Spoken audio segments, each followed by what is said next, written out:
আপনি বাগান করার কথা ভাবছেন, অথচ আপনার বাসার সামনে এতটুকু জায়গা নাই যে একটু বাগান করবেন। হ্যাঁ, একটু শখ মেটাবেন, গাছ লাগাবেন। চিন্তা নাই। এই যে তেলের কন্টেনার বা পানির কন্টেনার থেকে কেটে উপরের অংশটুকু ফেলে দিয়ে কিছু মাটি তাতে দিয়ে দেন, চা পাতা, ব্যবহার করা চা পাতা দিয়ে দিবেন।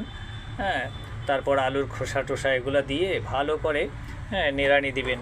হ্যাঁ, একটা ছোট্ট কাঁচি সংগ্রহ করে নেবেন, এভাবে নিড়ানি দিবেন। নিড়ানি দিয়ে তারপর এরকম রঙিন পাতাবাহার আপনি লাগাতে পারেন। সাথে দেখেন থানকুনি পাতাও হয়ে গেছে।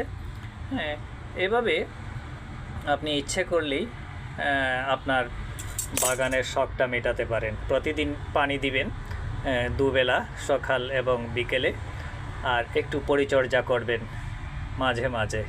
দেখবেন অল্প জায়গায় বাসার বারান্দায় আপনার একটা শখের বাগান হয়ে গেছে।